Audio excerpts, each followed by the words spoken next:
It's time to get all your Star Wars news in a single file. From Fantatrax TV, this is Good Morning Tatooine! Good morning, Tatooine indeed. We're back with your weekly recap of everything Star Wars and Lucasfilm.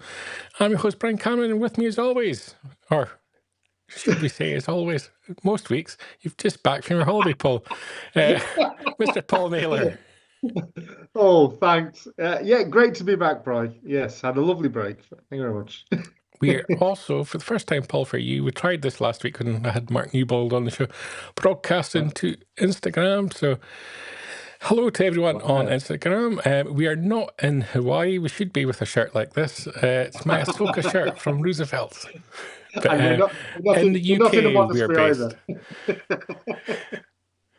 based. But yeah, it's been another busy week for Star Wars. No live-action TV show. We've had to cope with another week without new episodes of Andor, but we've kind of survived, I think. Well, I did. I mean, I was mostly drinking on boats and things, so it was all good. But yes. And as it's happily pointed out by CA-LIVE, it is the proper Star Wars Day. It's not May the 4th garbage day. It is May the 25th proper Star Wars Day. Yes, thank you, CA-LIVE. I had written down that we were going to open the show with Happy Star Wars Day, so thanks for reminding us. Yeah, the proper Star Wars Day, the actual release of the original film back in '77. So, yes, none of this May the 4th be with you nonsense. No. And you know what? Not a single company capitalized on it this year. I didn't see a single press release from a single company saying anything about it being proper Star Wars Day. What are they like? And you know what? If they'd put out their press release this week, they would have had the news cycle to themselves. So there you go. If you're in PR, using May the 4th is the worst thing you can do because there's so many press releases and news comes out that day, swallowed in the monstrosity of news. So you could have had this week all to yourself. I would have avoided it like the plague. And yes, I wish I'd put something out earlier today, but there you go. Excellent. Should we have a look to see what's coming up on the show? Yeah, shall I go first? You go first. Okay. So, and more. Now, this is an interesting little convention that's coming up in just a couple of weeks' time. So this is the UK Andor fan event, and we've got some exclusive merchandise to show you. We've also got the news that SAG-AFTRA weren't too happy with James Earl Jones' Darth Vader AI voice in Fortnite, and they've put forward an unfair labour practice charge against it. So we'll be discussing that. And again, back to Andor, Tony Gilroy on Jyn Erso. It would have been lame to bring Jyn back as a cameo. We tend to agree on that, I think. So, yeah, we'll be taking a look at that. We're going to be having a trip to JABBA's court. We'll be having our weekly debate. This week's a good one. Would you be the happiest person alive if Rian Johnson returned to Star Wars filmmaking? Rian Johnson, of course, commented this week that he would be the happiest person alive if he got a chance to come back and make more Star Wars. But would the fan base? That will be the most unbalanced JABBA's court we've ever done. Then, of course, we've got The Force Awakens in concert at the Royal Albert Hall. And if you've seen a Star Wars film there with a live orchestra, you'll know exactly how good those shows are. We've also heard from Natalie Portman. She was on the BBC this week, and she wasn't. She was on ITV, BBC's rival here in the UK. And she was asked about props that she took home from the Star Wars set, and she confessed all. And then we've got PaleyLIVE. PaleyLIVE, yeah. PaleyLIVE, sorry, my apologies. PaleyLIVE, an evening with Stephen Colbert and Tony Gilroy, where they'll be having a chat about Andor Season 2. And I think Stephen Colbert, he's quite a big Star Wars fan, isn't he? Yeah, proper nerd, isn't he? Proper nerd, yeah, proper geek like us. And last but not least on the news front, Ryan Reynolds has spoken out about how he pitched for a Star Wars movie, and it was planned to be R-rated, and the R rating was going to be a Trojan horse for all the emotion he intended to put into the film. So quite a collective range of content, I guess, there for us to discuss tonight. Mr. Newbold saying that we're looking okay on Instagram. It's still an experiment broadcasting out to Instagram, so it's good to know that that's working, and it's great. We've now got comments coming in this week as well. We couldn't get the comments in last week, but your Instagram comments are coming through this week. And we're also on YouTube. Universal is watching there, so hello to you as well. Hello, Universal.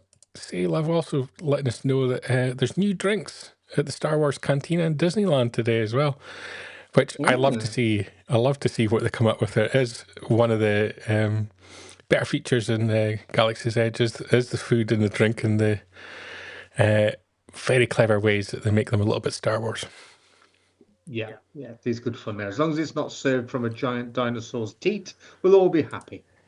Well, we'll be getting onto that potentially a little bit later on in the show. That's for sure. That is for sure. Should we head straight into the news and discuss what's going on? Let's go for it, Brian. So first up, we've got Andor, which is a UK Andor fan event coming up on the 7th of June here in the UK in Fordingbridge, which is, I guess, down in the south coast of England, not too far from London, for those thinking of travelling. Tickets still available, and they've also announced some exclusive merchandise for the show as well. Yeah, now I believe there's only a handful of tickets left. I think there was when I saw it the other day, I think there was 4 tickets left. Mark might be able to confirm that. But yeah, this is a great little show. It's basically all the behind the scenes crew from seasons 1 and 2. I think the majority of them have worked either on both or certainly on season 2. But as you can see there, they've got the Andor baseball cap. You've got the, I don't know whether they had Dairy Lee over in the States, but they're the Dairy Lee cheese sticker labels. I actually thought they were guitar picks when I first saw them. No, no, I don't think they are. I'm pretty sure they are Dairy Lee stickers, yeah. Yeah. And then they've got the Andor poster, which will be fantastic for signing purposes. I think there's something in the region of 10 guests, and they're all reasonably priced, so you can get the whole thing signed up. Yeah, cheers for that, Mark. And then there's also the pin badge, which is very nice. It's the actual, I suppose the early Rebel logo, if you like. I would love the pin badge, but sadly I can't go. Busy that weekend, but I'll see what I can do for you, sir. I will see what I can do. I'm popping along. The merchandise is exclusive, I believe, to ticket holders as well. So, got to go to the convention or buy a ticket for the convention in order to get your hands on the merch. I don't know if Mr. Newbold can help me out here. There was some teasers on Facebook earlier today saying that there was a major announcement for the event at 7 p.m. this evening, which I haven't seen. So if Mark can let us know. He's letting us know that Dairy Lee was a hot girl in the Dukes of Hazzard department. I'm hoping he's a little bit behind, but yeah, Mark, if you can inform us what the announcement was, I would love to hear that. Yeah, we'll get him researching on that. But yeah, it's shaping up to be a really good event. I love these smaller shows, and especially the ones where you get to hear all the news from the creative people, because you actually get stories and information that otherwise you would never get. And especially in this modern era where Disney are a little bit more secretive than Lucasfilm were, in terms of we don't get the same kind of making of books that we have for the original Star Wars films. So you get a lot of information.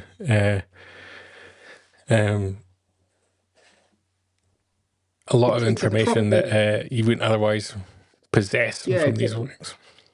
It's a proper behind the scenes, good old fashioned sort of behind the scenes sort of trawl through, like you say, through stories that you would otherwise probably not hear. And these people, they're talented, they're passionate about what they do. They're bound to have come from a fandom background. I'm sure the majority, if not all of them, will be huge Star Wars fans and be absolutely blown away the fact that they've got involved in making not only Star Wars, but Star Wars that has been so well received, which is something that we haven't had for quite some time, if we're honest. Yeah. And Andor, I love the way that they're framing Andor, Rogue One, and Star Wars as a new trilogy. I love that, because Star Wars has ultimately got that ending. It's like it does feel like the end of something rather than the beginning of a trilogy. Because at the time, obviously, George Lucas didn't know how well things were going to go. But the fact that we've now created a new trilogy is just a beautiful thing, I think, for Star Wars fans. The news are out for Andor. There was 3 more ILM guests announced for the show. The news is up now on Fantatrax. There is the link. It's in the show notes, in the comments rather. So we've got TJ Falls, Mohan, Leo, and Marcus Dryden all attending from ILM. So even more behind the scenes guys. I misread that for me. I thought Dryden Voss was coming for a minute. I misread that. He could be. You never know who's going to turn up at these things. Yeah, no, that's great news. The next on the news front, someone else that could make an appearance because it is an AI voice after all, James Earl Jones. And a little bit of controversy around this. One, I don't like it on the basis I think it undermines the character of Darth Vader, because you add his voice and allow people to manipulate what the character says in a game like this. People are never going to do it for an informative, intelligent reason. They're always going to do it to try and see what they can make the character say. Some incredibly offensive comments from Darth Vader on social media this week.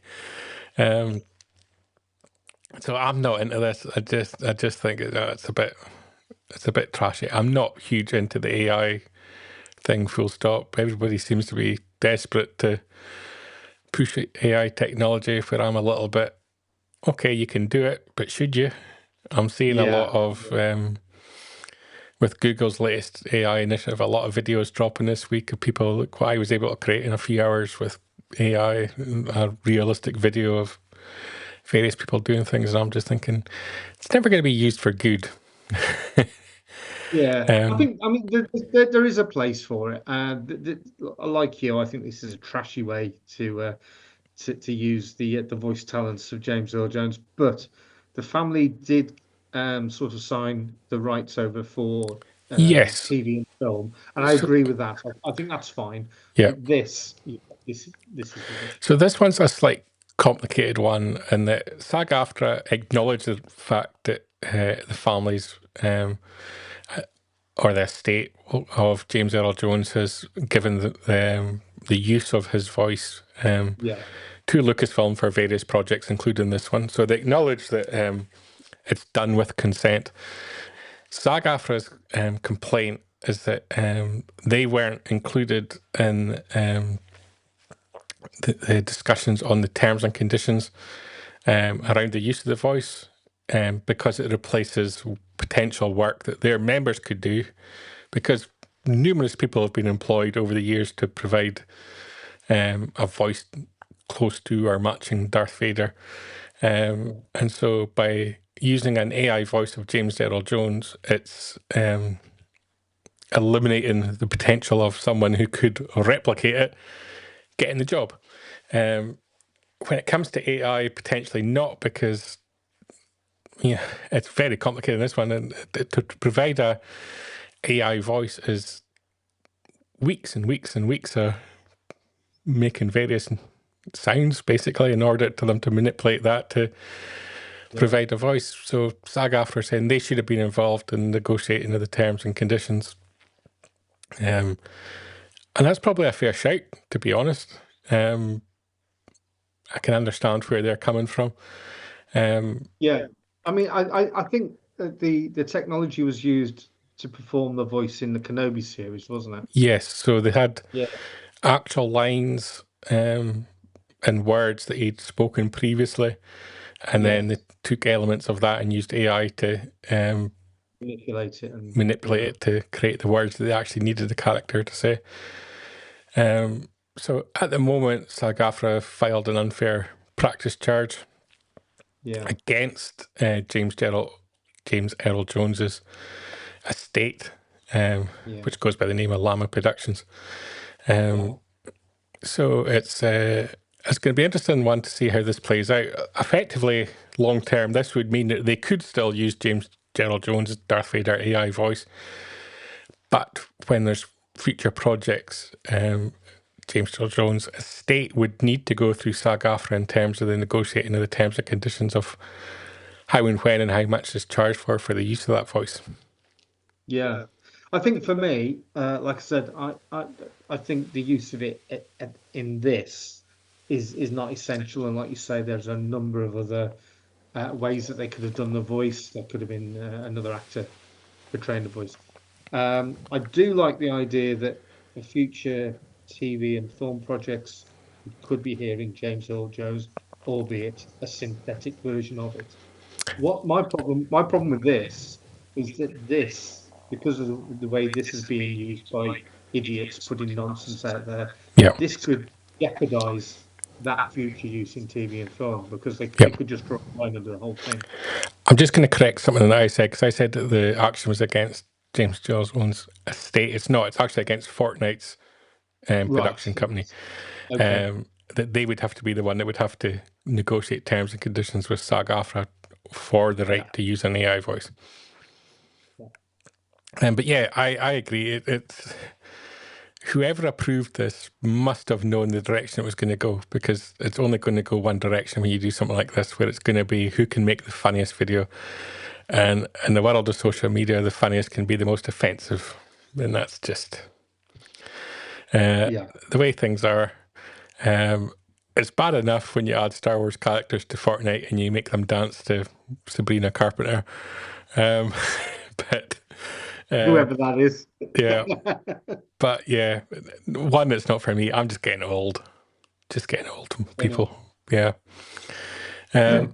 Something that dates us and makes us older is the fact that Rogue One's like 10 years old next year. That's terrible. But Andor showrunner Tony Gilroy, he's been discussing the character Jyn Erso from Rogue One. And, you know, people's wish that she'd made a cameo in Andor.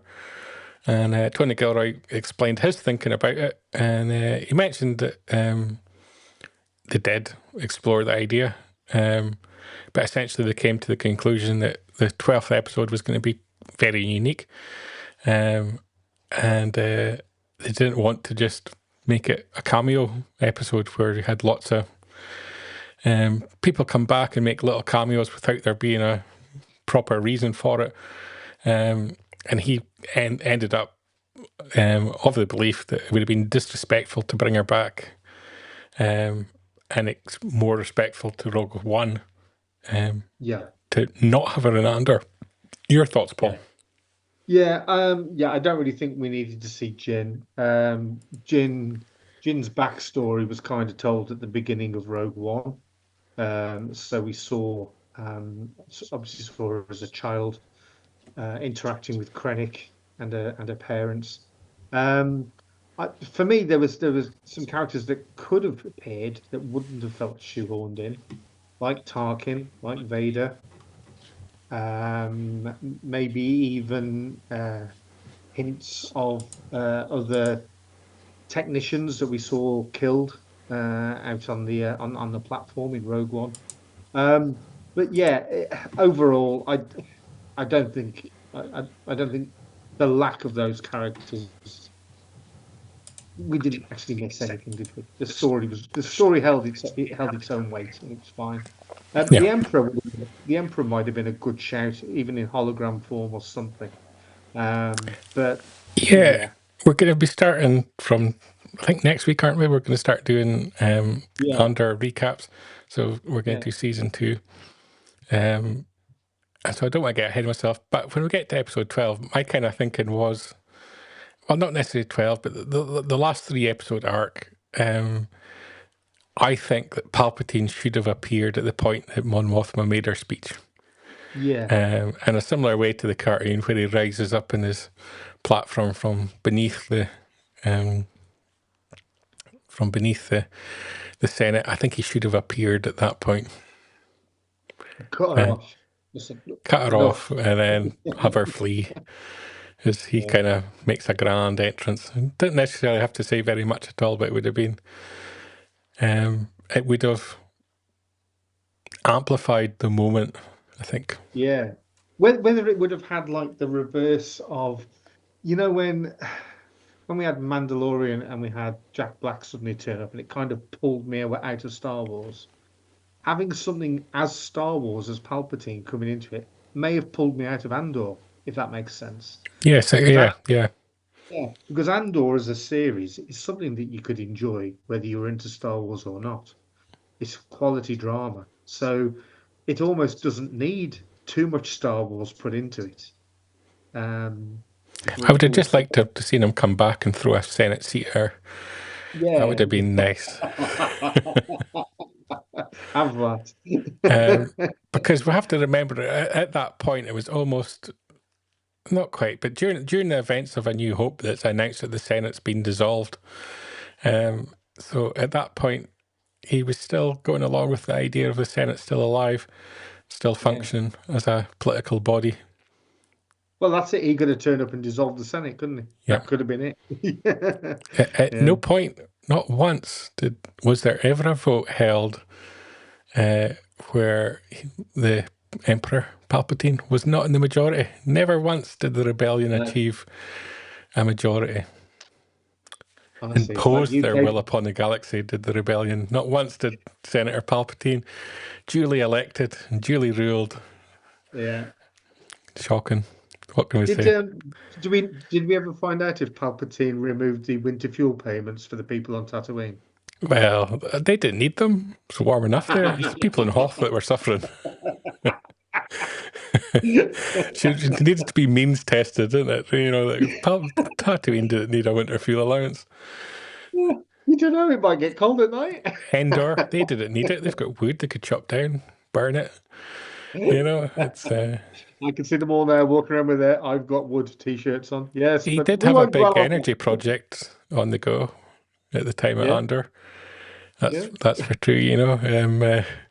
This is a little bit similar to the windmills. It's just a waste of money. Andor goes to Endor. There you go. Yeah, there we go. Tatooine needed aircon. Yes, and poor Hoth. Yeah, nobody thinks about Hoth. We're going back to Hoth next year with the Mandalorian. That's for sure. Our good friend over at the Lethal Mullet podcast there, Brian Paul, nice haircut. Don't know he's talking about my spiky hair that's gone wild since I got cut, or Paul's kind of skinhead. I think it was Bruce Willis that said, when the grass stops growing, it's time to start mowing. So I've made that choice. I've gone with it. Was this during, before, or after the holiday haircut? Well, this was before the holiday. Yeah. So you managed to get through airport security and they didn't search you. Didn't search cavities for drugs. Got through airport security and about 2 bottles of suntan lotion as well. You picked probably the hottest week in the UK to go away on holiday to I know. Isn't that just always the way? But still, never mind. We're getting rain this week. Farmer's delight. Yay, we're going to get some rain. Normal. Hurrah. Should we, at this point, have a debate and go to Jabba's court and discuss the news about Rian Johnson? I can't wait for this one. Can't wait for it. Let's roll footage. Go for it.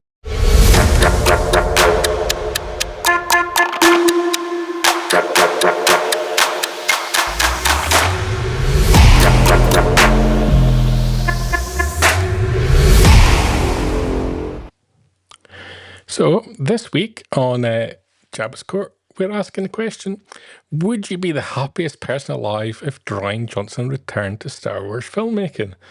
The reason that we're asking this is because Rian Johnson was quoted this week about a return to Star Wars in the future. And he said, I'm focused on making other stuff, but that wouldn't rule out it happening down the line. If I get back in the Star Wars universe someday, I'll be the happiest person. So, based on that, Paul, would you be the happiest person alive if Rian Johnson returned to Star Wars filmmaking? I think my thoughts on this are pretty well documented. No, I would not be the happiest person at all. Right, okay. I've said this to you before, Brian, privately, is that if he was to come back, do I respect him as a director and writer? Probably not. If he came back to Star Wars, as long as he was doing something that had no current characters that I have got any connection to, he can do what he wants. Excuse me. But I don't want him. I don't want him involved with anything related to any existing trilogy, any existing Star Wars character. Just give him some weird stuff to go and play around with on his own. I hate Episode 8 with a passion, with an absolute passion. And as a result, Episode 9 was always going to be a struggle, and it was a struggle, not only to make but to watch. And that's all down to what Ryan did in 8. And you've nobody's got to ever gonna throw do in the what- reaction to Solo and the impact it had on Solo as well. Yeah, which is a great film. Solo is a great film. Now, everybody's got their own opinion. That's my opinion. And if other people have got opposite opinions to that, that's fine. That's their opinion. But I'm just being honest about where I stand on it. If he never got involved with Star Wars again, that would make me happy. That's basically it for me. Lethal Mullet podcast. I'd rather see him do Looper 2 Judgment Day. That's a good shout. Keep him busy. Yeah. My take on it, I can understand why he would want to do more Star Wars. He's clearly a Star Wars fan. He knows Star Wars deeply, and it was a film series that he watched as a child. And as he says, when he was still studying, still learning film work in his early 20s, it was the time of the prequels, so he had that experience as well. So I can understand why he would want to make more Star Wars. Commercially, the film was successful. I always make the point that you have to buy a ticket to see the film to realise the film's bad. So its box office doesn't generally tell you whether the film's good or not. It doesn't. But I take it on these points. It was the most divisive Star Wars film ever made. Whether you loved it or hated it, everybody has to acknowledge how divisive that film was for the fan base. It had a knock-on impact for the next film released in terms of Solo, which had a terrible box office, despite being a very well scripted. I'm not going to say very well directed, because it was a mishmash of directors, but certainly very well edited, and very well received from the fan base who saw it, but suffered tremendously badly because of fans' visceral reaction to The Last Jedi. And there's two things about The Last Jedi. Was the characterization of Luke, and the Mary Poppins element with Leia. And I thought it was so far removed from who those characters are that it represented a real misunderstanding of those characters. And I'm not even going to go into things like the Holdo maneuver or Canto Bight, which was an entirely terrible sequences in their own. Because everything else becomes subjective. But I think if you get characters badly wrong, and I think he did in terms of Luke and Leia, that I don't understand. I don't blame it all on Rian Johnson, because there's a production company there in terms of Lucasfilm who are there to say yes and no. they seemed unable to do that with anything to do with Rian Johnson. And I don't know why. But when you look at the DVD release or the Blu-ray and you see the documentary and you hear Mark Hamill during that, he hated making that film. He hated everything about the way that his character was being portrayed. Now, just think for an actor who's waited that long for a chance to get back to being Luke, because as much as he was in Seven for a few moments, his return was in The Last Jedi. Crushingly disappointed for him that his return and ultimate death hurt him so badly, and it clearly did, because those were real and in the moment reactions as they were making the film.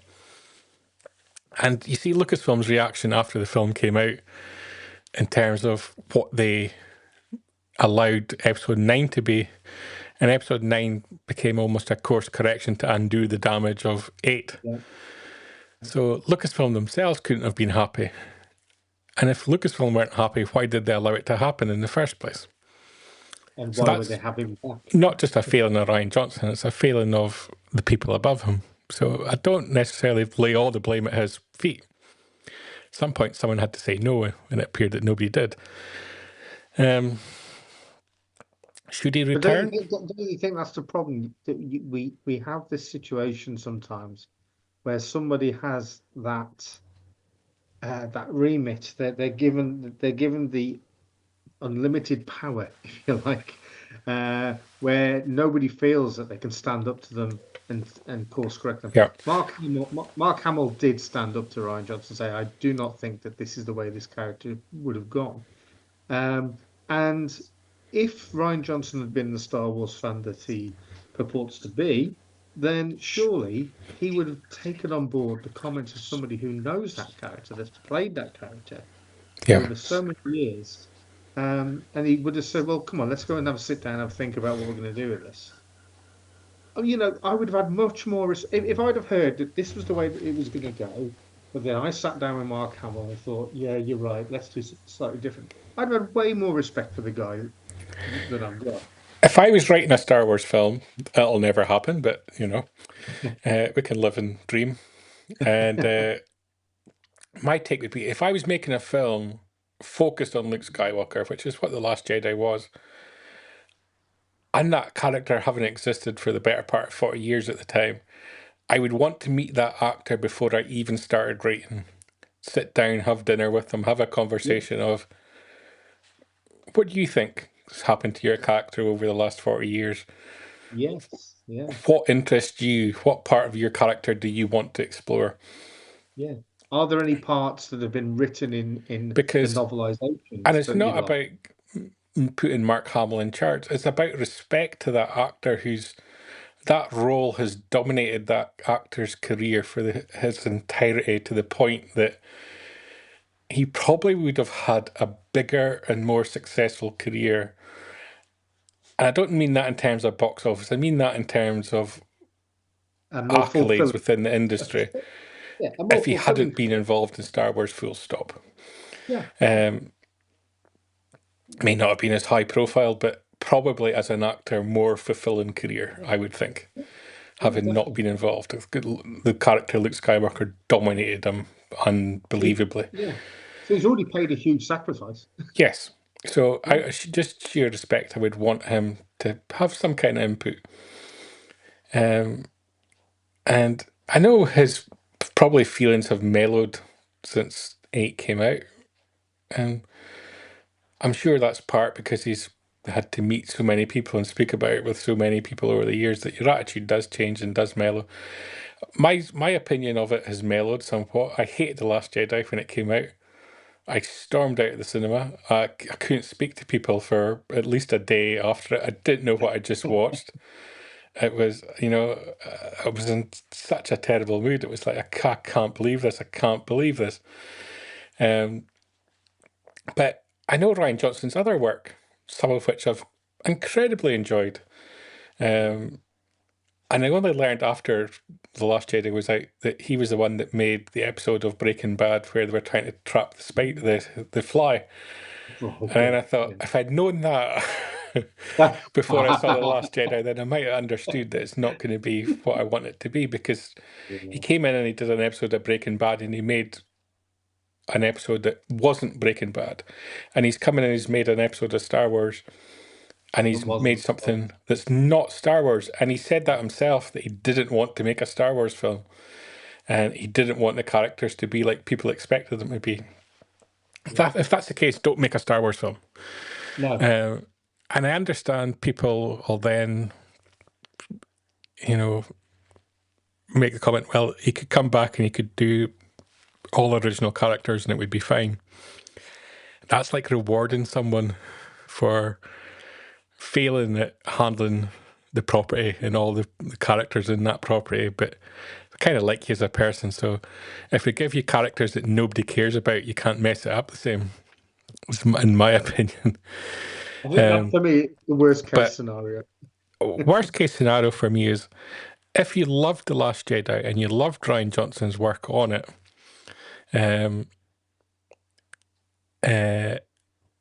great. Okay, enjoy it. But you have to respect or understand or at least acknowledge how divisive that film is and how divisive that individual has been because of the way he spoke about fandom and the way he spoke about not wanting to do Star Wars after the film came out. Yeah. That bringing him back would be so divisive for the fandom. Why would you want to do that to Star Wars? There's literally thousands of directors and writers who could make a Star Wars film. Why would you bring back someone that you know is going to have a visceral and poisonous reaction to him being involved in the project? And it's a little bit like if you were doing a Star Wars book and it was about the witches from Ahsoka. Who could you get to write the book? Let's get J.K. Rowling. She's great at writing about witches. What kind of reaction would you have in the fandom? Right? It would be visceral and it would be heated and it would be horrendous. So you just don't do it because there's lots of other writers out there who could write just as good a book about witches. Yeah. There's just as many good filmmakers out there that could make a good film. Yeah. You don't need to bring Rian Johnson back. He's so divisive. Why would you? Yeah. I think also it's a bit like bringing back Gina Carano and making her the star of Rian Johnson's movie. Let's just throw all the lightning rods into one project. There's an idea. Let's do that. No, I think for me, the end of Mando season 2, where we had Luke turn up on the Star Cruiser, that was almost sort of like compensation for Mark Hamill. Yeah. And for the character of Luke Skywalker. Let's give him something quality, something that the people would have wanted and expected to have seen of a Jedi Knight of Luke's stature.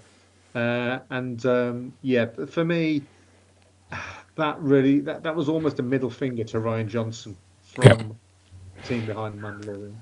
Yeah, that's my pitch. If you're going to get Rian Johnson back, get J.K. Rowling to write the movie and get Gina Carano to star in it, and let's just see how we can kick things off on the internet. If you're going to throw lightning rods in a room, let's throw them all in.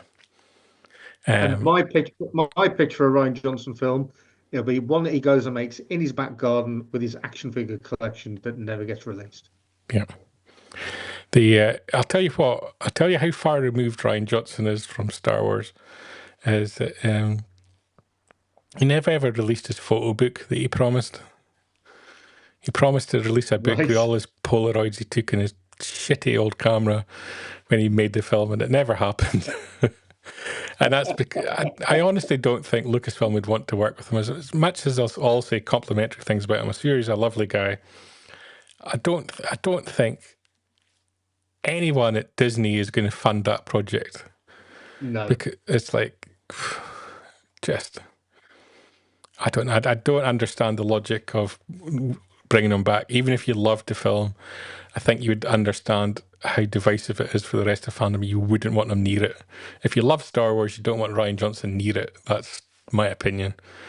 Whether you loved what he did or not, because nobody needs to go down that dark path again of where fandom was when that came out and the impact it had. Because the failure of Solo ended Star Wars films. Yes, it ended the standalone. Regardless of what anybody thinks. They had to do 9 to finish the trilogy, and then there was a big hiatus because nobody knew what to do. Yeah. That's the impact that Rian Johnson had on Star Wars filmmaking. He ended it for everybody. He is Palpatine.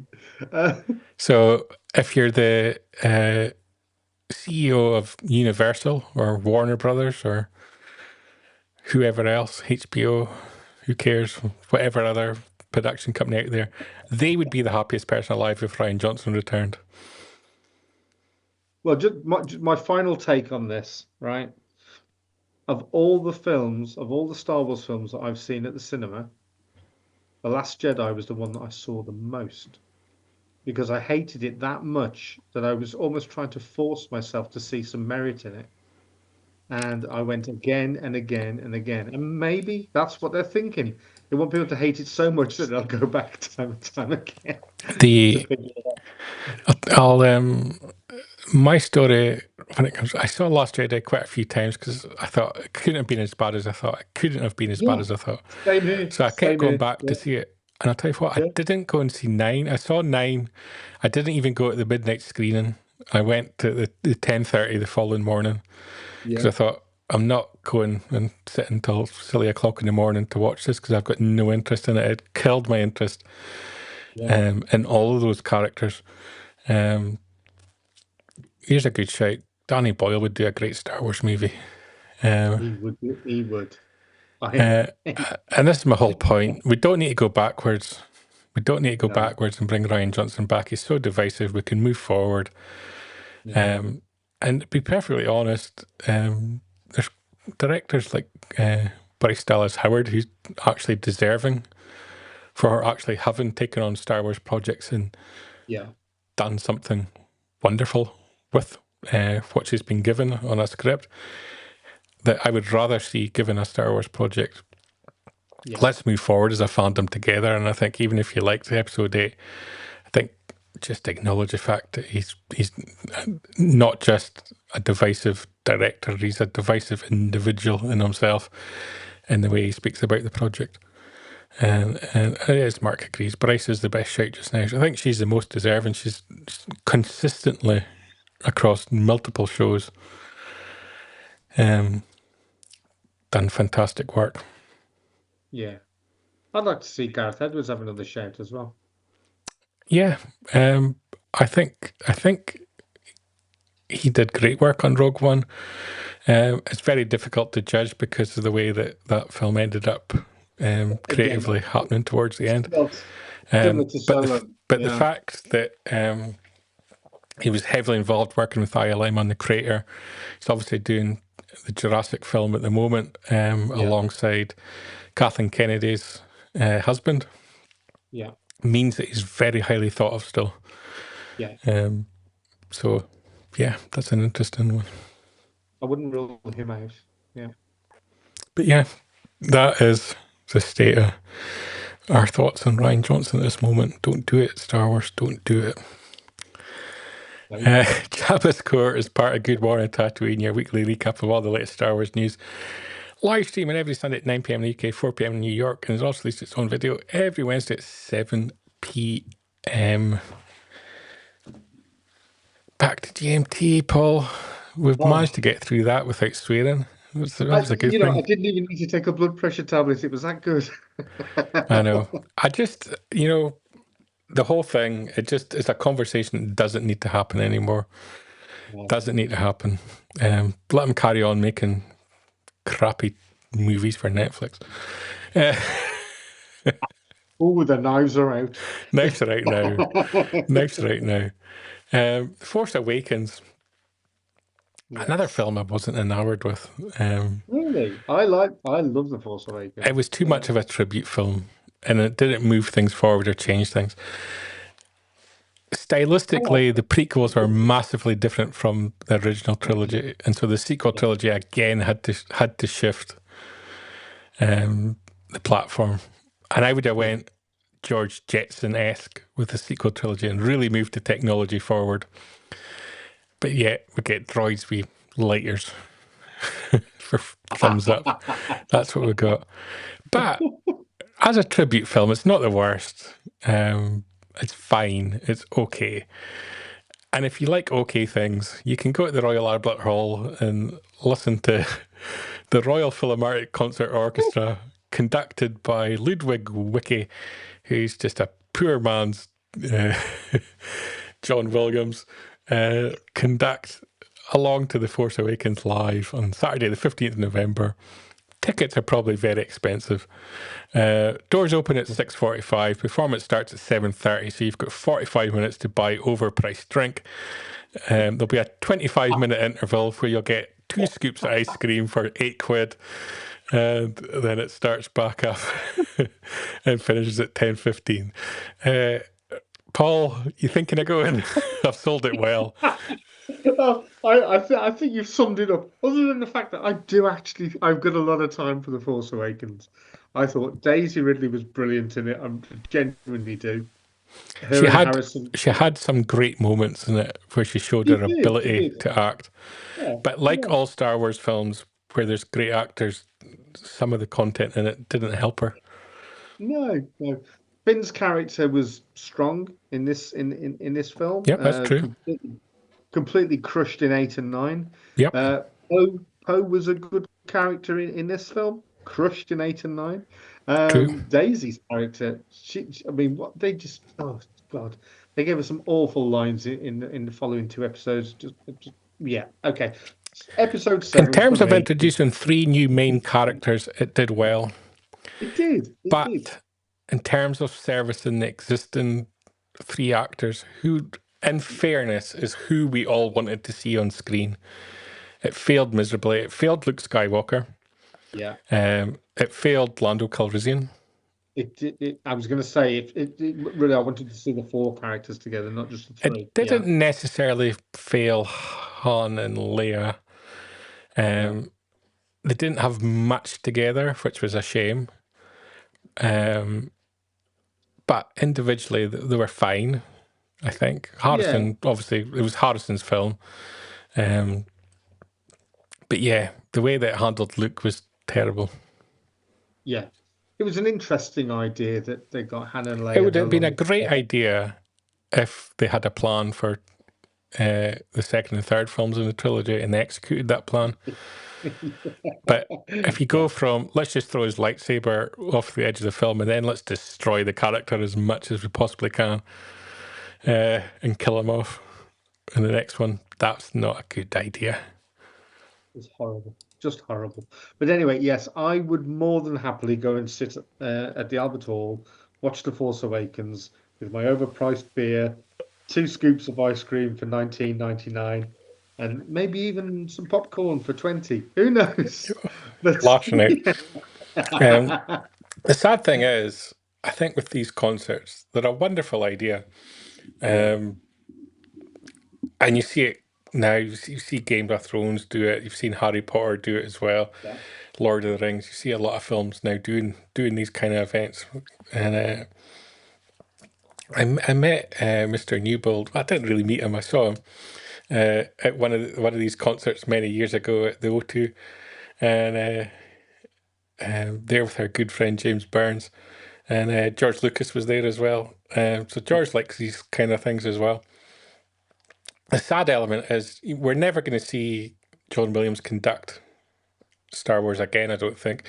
He was due to be in Germany this June, but sadly he's cancelled and someone else is now going to be conducting it, which kind of cheered me up a little because I tried really hard to get tickets and failed. So the fact that he's not going to be there anyway, it was like, oh well, because it would have been gutting to go all the way to Germany to get some random conductor to do it. You want John Williams to do it if you want to do Star Wars, I think. I don't know Ludwig Wicke at all. I imagine he's incredibly good. Before he's in Royal Albert Hall with the Royal Philharmonic Orchestra. With a name like that, is he not an Ewok? Yeah, that could be. But yeah, not one for me anymore, I don't think. Not one for me, not a film for me. Original Star Wars, maybe. Yeah. Even Yeah. Andor. I'd love to actually see Andor and episodes of Andor in concert. That would be Yeah. great. Yeah. Uh, I'm sure. Did we not put something in Phantom Drax, or did I read it somewhere else that they're looking at putting some of the episodes out at the cinema on the run up to the re-release of Rogue One? yeah, Could be wrong. there's a big rumor going around it. Well, it's not a rumor. It's confirmed that they before obviously they wrapped up production on Andor way back September October Yeah. last year, and it's been sitting on a shelf in Disney Plus Yeah. offices waiting to be uploaded since then. And obviously they had the plan, they had the skeleton crew coming at Christmas, and then Andor was kept back till April. So they haven't been working on it for a long time. But because they had time back then, and obviously they started making plans of what we're going to do with Andor content in the future. And obviously they're looking ahead to the Rogue One 10th anniversary. And Tony Gilroy and his team sat down and they've edited episodes of Andor season, I don't know, season 2, it could be Andor in its entirety, Yeah. in a different way to be released alongside Rogue One, the film, Right. Okay. for the 10th anniversary. Or at least that's the indication of what the intention is. He Yeah. made mention that they've done an edit. Yeah. So you would go along and basically watch like a Yeah, so that's already keep sitting there going. if they choose to release it. Nice. You I'd would be up think for they would. that. It was a highly successful film. And there's an Yeah. incredible buzz. It was, I believe it was the #1 film on Disney Plus this past couple of weeks. Off the back of Andor, yeah. Off the Yeah. back of Andor. Yeah. And this is where we've talked about numbers and analytics and so on. That's the kind of reaction that Disney Plus want to see, is watching Star Wars makes you want to watch other Star Wars. Yeah. And that's the mark of a successful Star Wars TV series. Yeah. None of this 600 minutes, 700 minutes were watched. Because 1 billion people could have tuned in and all checked out after a minute. That's a failure. Yes. Right? Yes. So saying 700 minutes were watched means nothing to anybody, because how much content did they actually watch? Were they watching whole episodes or not? So this is we'll not have a big debate because we've had it in previous weeks, but this is why the analytics that these companies put out it's just garbage analytics. Yeah. Meaningless analytics. But yeah, you can't deny, if having watched Andor season 2 then made you want to watch Rogue One, that is a mark of success. Yeah. Absolutely. Here, mate. Well said. Next on the news front, Natalie Portman has been on ITV in the UK, which is the alternative to BBC, should we say. She was on This Morning, one of their trash morning shows, with Cat Deely and Ben Shepherd. It just makes you miss Holly Willoughby and Philip Schofield, doesn't it? And they talked about Star Wars. Some people don't miss Philip Schofield, obviously, for various reasons. But yeah, You're going to tell me next you we miss all Jimmy miss Savile Holly, Harris. let's be honest. Yeah. And we can watch a clip of Miss Portman on that film programme right now. Good point. But the one that really is of course Star Wars. Yes. We had a few months ago. We had Mark Hamilton Hamill in the yeah, studio. Mark Hamill was in. And we've had lots of different guests on this show, and no one has caused a stir quite like Mark Luke did. Skywalker. Because everybody remembers it, right? Yes. From being kids, Kid, and yeah. it takes you. And you're his back mum. there. And you're. It must feel good though. No? It's amazing. To be It's part of really people's amazing to be part of people's childhoods like that. And yeah, Is it 20 years? 20 years. They just re-released Revenge of the Sith because it's 20 years to that one. It's even longer for the Phantom Menace, I think. Goodness me. I mean, I was 16 when I made the Phantom Menace, so You were a child. very long time ago, yeah. And it's I mean, we have seen stranger things happen in the Star Wars universe, but if she was to come back, would you go back in now? In some capacity? Sure. I mean, no one's asked me, so don't want to start any rumors. Oh, no, let's start But rumors. yeah, Yes, I would for be. sure. I'm open to all of it. Yeah. Yeah. Talking of rumours, did you steal a piece of hair and it wasn't actually the piece of hair you were trying to steal? No, I took one of the Anakin braids at the end of Right. shooting. Was Did it you was ask it that him one? for Yes. it? Or did you? I just have this image I of you took it- walking behind him and just No, I mean, they were all kind of clip-on things, and there were many of them, Yeah. obviously, because they had to do it every day. So I took one of them, but I don't have it anymore. You lost it. I lost it. Just to point out, that's ITV censoring the pictures because they didn't want to pay a license fee for them on YouTube. Not me. We're not that sensitive. We're not sensitive. We would have just put the photos out there. But yeah, obviously they're like, oh, we might get charged for this. We better censor that. She stole a hair braid, thief.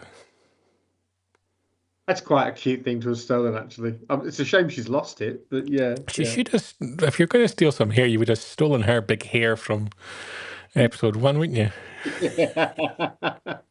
Yeah, yeah. But no, it's kind of cute that she would be open to coming back.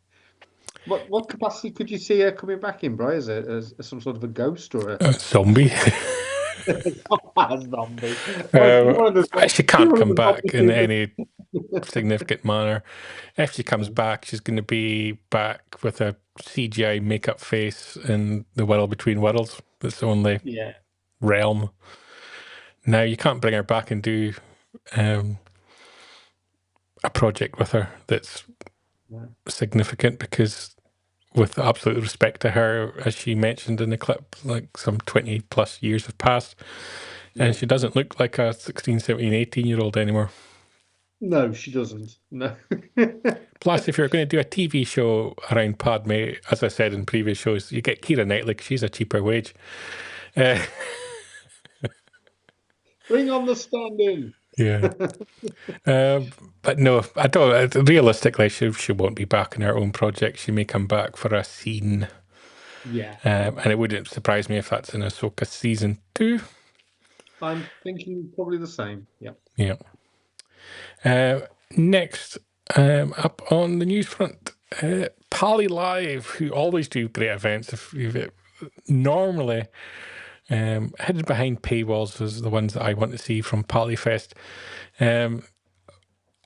But they do fantastic deep dive interviews, and they had Diego Luna and Tony Gilroy being interviewed by Stephen Colbert at a recent evening event, and we can watch a little clip from that, and if you look at the show notes you can get the link to the full 50-minute panel, but here's a clip. Of all the locations that you shot, I know some of them must be real locations in the world. What's the most unbelievably real location that you didn't have to build and just shot in? Like the thing that fit so beautifully in what we would consider an otherworldly locale or otherworldly architecture that actually existed. That's in not Valencia, digital. Spain, the Calatrava Art Center there thing is just. What is the location in the series? It's the Senate, it's Coruscant, it's that whole thing. That huge yeah, this pool crazy architect Robert Calatrava, and he built these extravaganzas around the world. It's got like this harp. Yeah, sort of and figure on it. that served as a whole bunch of different things for us. I will say the Cruachan Dam in Scotland, which is Aldani, was just a really. That's pretty much what it is. Where they go to the garrison and the Aldani comes. The heist, the big heist in episode 4, 5, and 6 and in season 1, and that.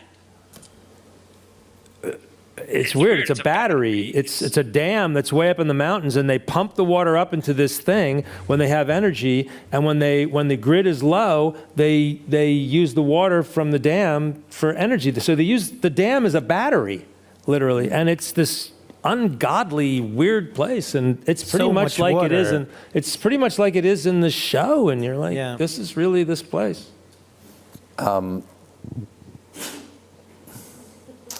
That's a stumper, isn't it? No.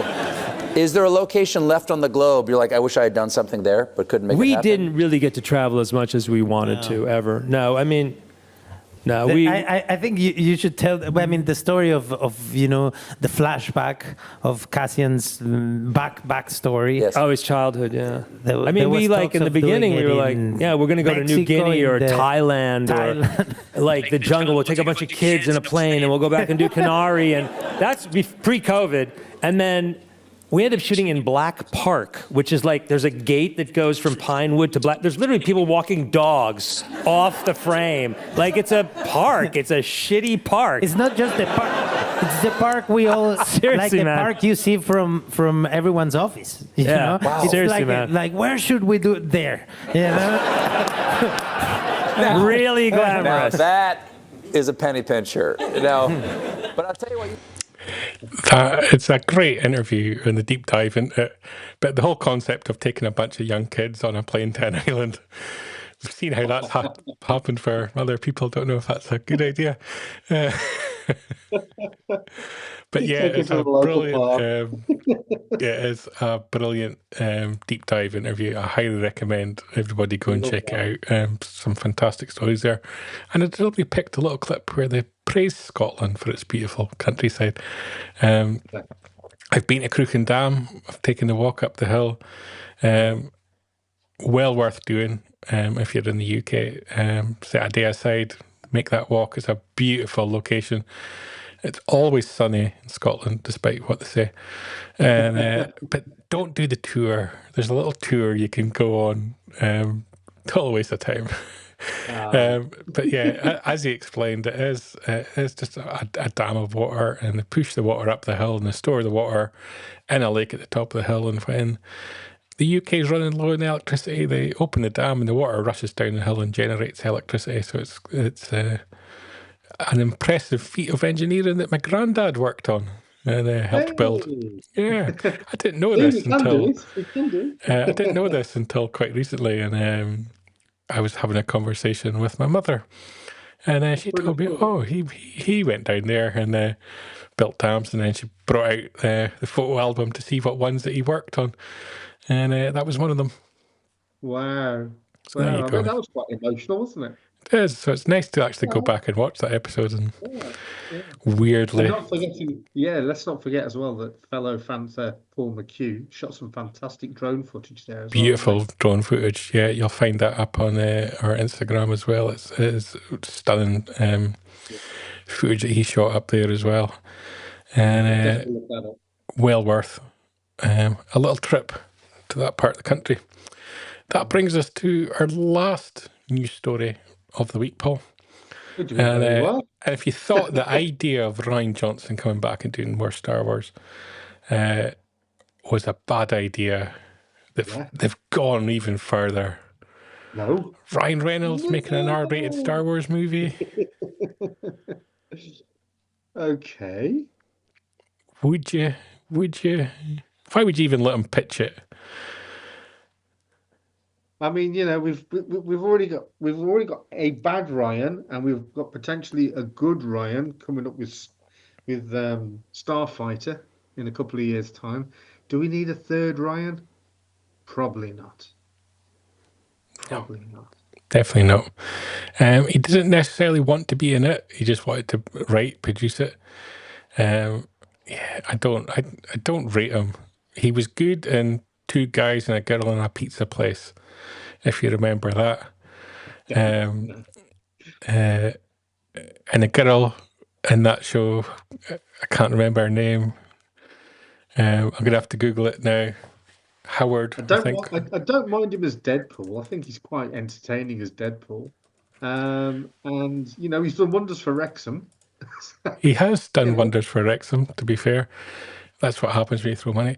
Trailer Howard, that's who. She was fantastic in Two Guys and a Girl. I don't know if whatever happened to her. Apparently, she was on the television series Monk, Boston Common, Me, Myself, and Irene, and Son of the Mask. Okay. Well, Monk's a great series, Yeah, so she was fantastic in that. She was also in the Foo Fighters music video, apparently. She was fantastic, but Rian Johnson was the one that got success off the back of that. And he was good in that show, but I'm not a fan of Deadpool. You know, I don't like the idea of let's make an R-rated Star Wars property. I like the idea of let's make a Star Wars property, and if the script leads it to be R-rated, then okay. I don't like the idea of I get let's you. start with the idea it can be R-rated and let's just bring things into it for the sake of bringing into it. Well, I mean, Andor's a classic example, isn't it? Skyrider making the exact same point as me at that point in time. He'd like a live action Clone Wars would be cool, and if it got an R rating, he wouldn't mind. I'm okay with that idea as well. Yeah. But yeah, he says he pitched it to Disney. He doesn't really say what kind of response he got, but I'm sure he got, oh, that's a great, thanks Ryan, that's great, thank you very much. And like, let's finish Deadpool, right? Okay, let's just never respond to him. It's what I hope happens. Send you back to Wales. Off you go to Wales. Yeah, where you go? Go watch football. But yeah, that's not like if we're gonna do let's add him to Gina Carano. Let's put Ryan Reynolds along with J.K. Rowling in the Rian Johnson movie. Yeah, let's just cram it all in. Yeah. It's a strange choice, but yeah, you're right. I mean, you write the film. If it ends up being R-rated because it has to be, then so be it. And Andor, for example, Andor probably was always set out to be a grown-up Star Wars series. It was in many ways, and because when I watched Andor, it didn't recommend I go and watch The Acolyte or I go and watch any other sort of Star Wars cartoon or anything like that. It recommended I go and watch Pam and Tommy. So I did, and I thoroughly enjoyed that. I bet you didn't even know one of those could talk, did you? I didn't know. It was just like, it was fantastic. I saw it in Downton Abbey, and now I've seen a lot more. But yeah, it's... I never know what to do with these kind of comments that they threw out there, because you often feel that they're trying to come up with anecdotes to make themselves interesting whilst they're being interviewed and getting asked the same question over and over again. I feel like he's thrown this out there for no other reason other than... So I once threw an idea at Disney and whatever. Yeah. He's trying to get some traction from it. As Mark said, good old Pam and Tommy on the boat, so I'm told. I believe there's footage you can find if you Google. Don't suggest you Google Pam and Tommy boat on your work computer. As Ryan Johnson says, that could be a Trojan horse. It could be a Trojan horse you end up with. I don't know what to make of this. I imagine there's many people have pitched ideas at Disney and Lucasfilm and so on.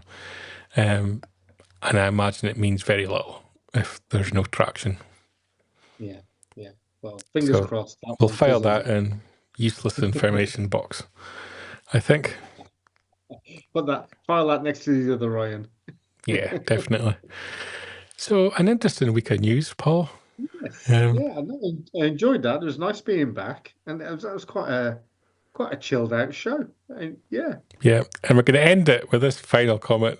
There's no Trojan involved in Pam and Tommy, and I think that's a good enough comment to end the show on, isn't it, Paul? But first, let's throw out some promos out there. Yeah. So, what have we got first? Fantatracks.com, where you will find all your Star Wars news in a single file with daily Star Wars and Lucasfilm news covering everything from films, TV, collecting, fashion, gaming, literature, music, art, interviews, event coverage, podcasts, and reviews. And we've got social media, of course. We've got social media. We've got Instagram, which hopefully some people are still watching on now. We've got Facebook. They are. There's a few people watching on Instagram. Thank you very much. Hey. Hello, people. TikTok and X, the artist formerly known as Twitter. You can also check out Fantatracks Radio if you search for Fantatracks Radio on your podcatcher of choice. Mr. Newbold has been too slow in writing. No, he's not. He's caught up. He's given me the information. Making Tracks, episode 225, is out on Tuesday. Friday, we'll see our Andor wash-up episode with Joe from Rule the Galaxy. So 2 episodes of Panther Tracks Radio coming out this week.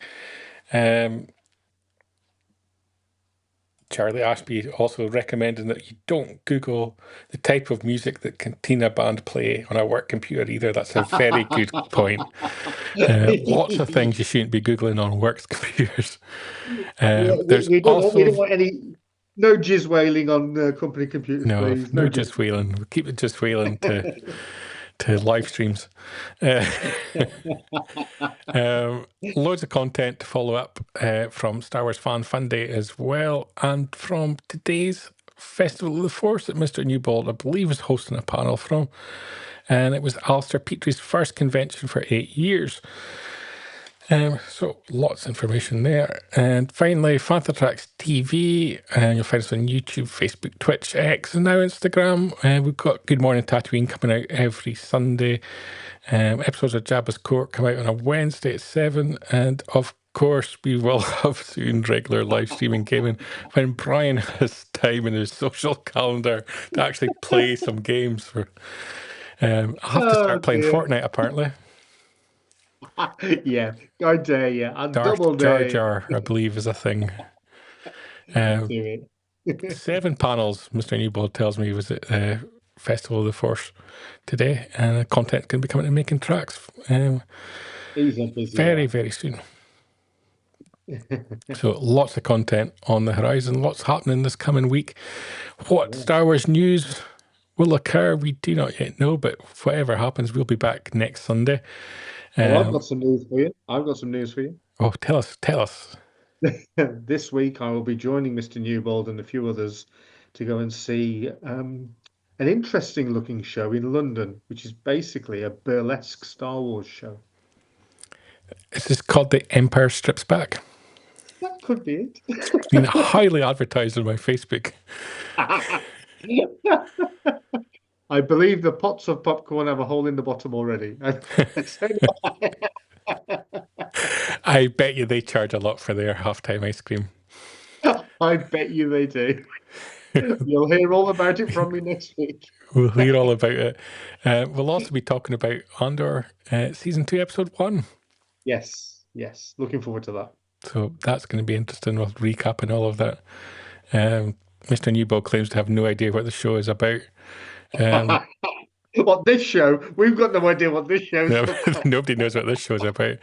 The Empire Strips Back is basically what would have happened to the galaxy if democracy was allowed to continue and the rebellion hadn't been allowed to take control. And so I feel like we've all lost out a little through the support of the rebels.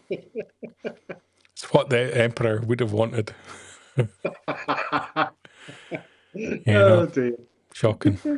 They're all just clones. What I want to remind you of is they're all just clones of Jango Fett. That's all I'm saying before you go and see the show. Remember that. That's really upset me. And on that bombshell, it is time to end. Before anything else, it'll get us thrown off the air. So with that, it's a good night from me. And it's a very good night from him. Good night. Keep up to date with the latest Star Wars news each and every day on panthertracks.com.